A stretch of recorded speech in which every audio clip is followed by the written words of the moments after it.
Big Thunder Mountain, aka the wildest ride in the wilderness, is a staple at several Disney parks across the world. This mine train roller coaster wraps its way around and through a giant rock mountain. The visuals already elevate above most mine train coasters, but this one also packs in more thrills than you may expect. Find out why it's the world's best mine train coaster in this review. This coaster can be found at 4 different Disney parks worldwide. The first 2 opened at the American Castle Parks. Big Thunder Mountain was originally planned for the US parks in the early to mid-1970s, but development was delayed as Disney decided to prioritize Space Mountain instead.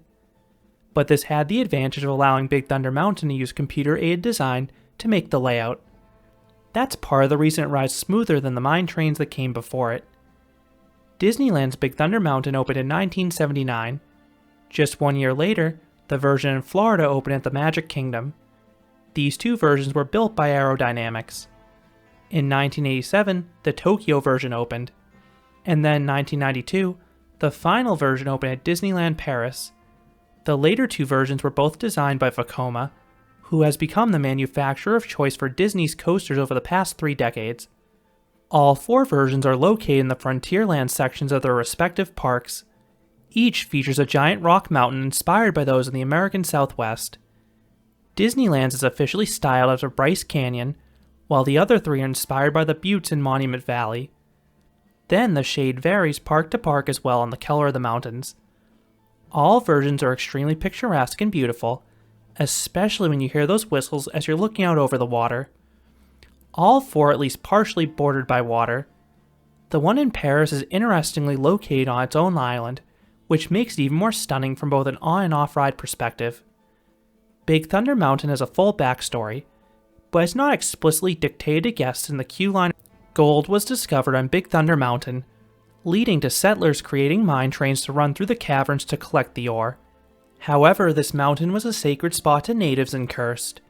This led to the abandonment of the nearby mining town, and the trains became possessed and able to run without engineers. This is one of the more popular rides at the castle parks, but it has an amazing capacity thankfully.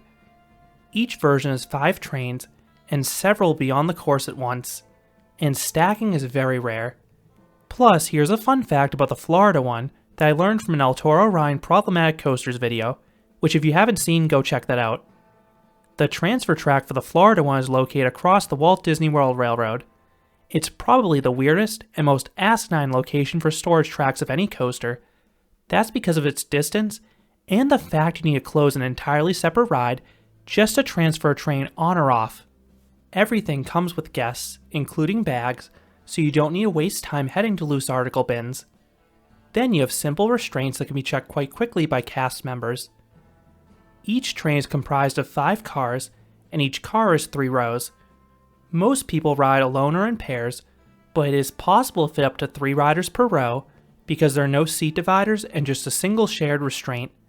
So while it is technically possible for each train to accommodate up to 45 riders, that figure will almost always be closer to 30.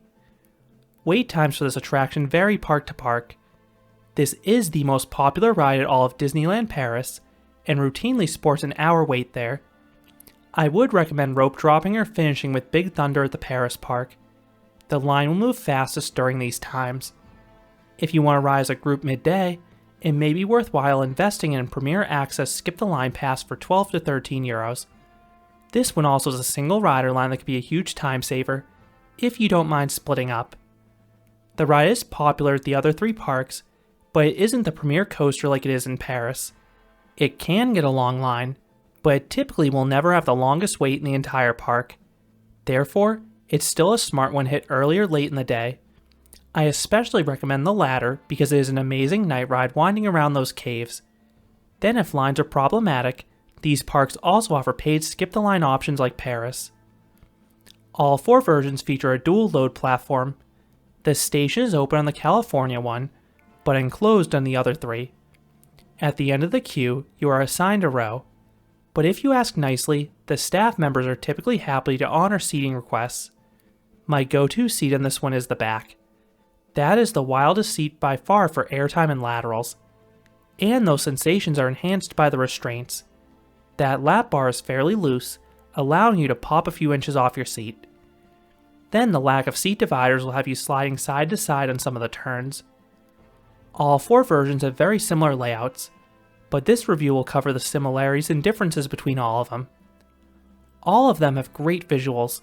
You travel past and through rocky caverns start to finish. These obscure the layout, create some sweet head choppers, and enhance the sense of speed. California's is a mirrored image relative to the other 3 versions, but the elements are nearly identical. This one is also the smoothest installation. While it is the oldest version, it was closed for a year-round refurbishment from 2013 to 2014 to receive all new track and trains from Dynamic Systems. The other versions all run with their original track. I think the Tokyo and Paris ones are both very smooth after decades of operation, but the Florida one does have a shimmy at points. The final holistic difference for me is that Tokyo's had no airtime for me. The dips and drops of that one are more gradual, so they lack the pops of airtime in the other 3. So when I mention the airtime in this review, it does not apply to the Japan version. All of these rides start by plunging into a cave. The drops are not too large and shallow, but you do have a decent sense of speed from their narrowness and the darkness. And all have squealing bats for atmosphere. On 3 of the versions, you immediately hit the first lift hill because the stations are adjacent to the mountain. On the Paris version, you have an extended straightaway underneath the water in the dark because you need to reach the main island. This allows the ride to showcase its speed more. The first lift in all 4 versions is enclosed and in a beautifully lit cavern, but all are being hit by a natural disaster. California and Paris are experiencing an earthquake. Then Tokyo and Florida are experiencing a flood. Atop the lift, you pass a waterfall and head outdoors for the main layout. It starts with a 180-degree swooping drop, offering some decent laterals further back in the train. This is immediately followed by a 180-degree turn in the opposite direction. You again will get solid laterals, so you're pushed towards the other side of the train this time. 3 of the 4 versions have an abrupt dip and ascent. The dip gives a quick pop of airtime in the back. The ascent gives a pinch of airtime up front. On the Tokyo version, this dip is absent. There's just a straightaway instead. Each then does its own thing to finish the first third. Both Tokyo and California head into a dark cave with a little dip. The other 2 are way better in my opinion. On the Florida version, you have a rowdy section of trick track next to a western town. You hear gunshots and you get thrown around by the profiling. On the Paris version, you have an S-bend followed by the best drop on any Big Thunder mountain. It is a sizable drop that gives standing airtime in the back car. Most people praise the Paris version for the tunnels at the start and end, but this is truly the standout moment for me. All 4 then head outdoors, go under a mine shaft, and head up a lift hill. It is the only outdoor lift on the ride, so it is your best opportunity to appreciate the sights while on the ride. The second third begins with another swooping drop, but this one induces far stronger laterals than the first one. You are pinned to the side of the train. You then rise upwards, which produces weak floater airtime on 3 of the installations. All of them then navigate a 540-degree downwards helix. This element is dizzying as it spirals around rock formations and passes through multiple caves, and you are also treated to some okay but sustained laterals.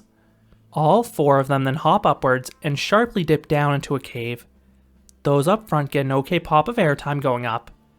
Those in back get a good burst of airtime in the descent, especially because it feels like you'll strike the cave's entrance. You then head outside briefly, only to turn back inside for the third and final lift hill. On the Florida and California versions, the lift has this weird trick track effect towards the top.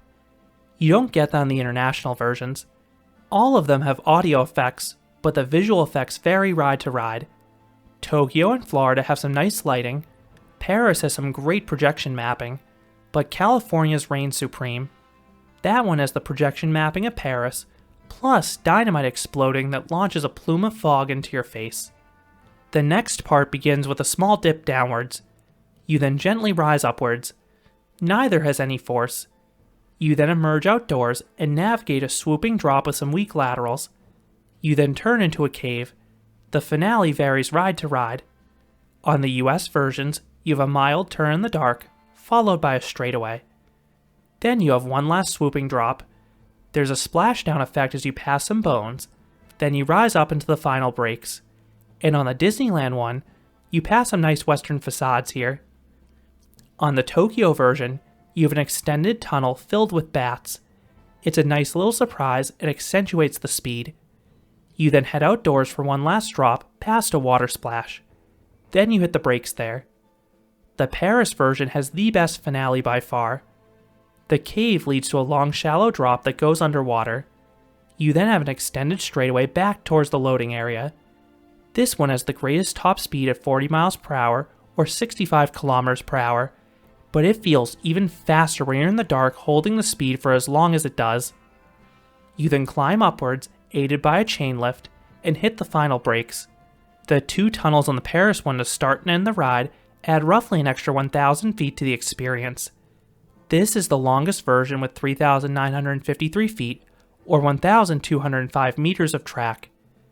Before giving my final rating, let's talk about the pacing. Big Thunder Mountain does a good job for a mine train when it's in motion, but those 3 lift hills do disrupt the pacing. The visuals help compensate for the break in the action at least. So what would I rate Big Thunder Mountain? This rating depends by version. Tokyo's gets a 7 out of 10.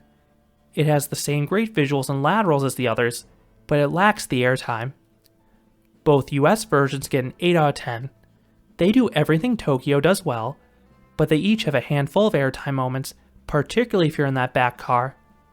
The Paris version gets a 9 out of 10. This version specifically is the world's best mine train.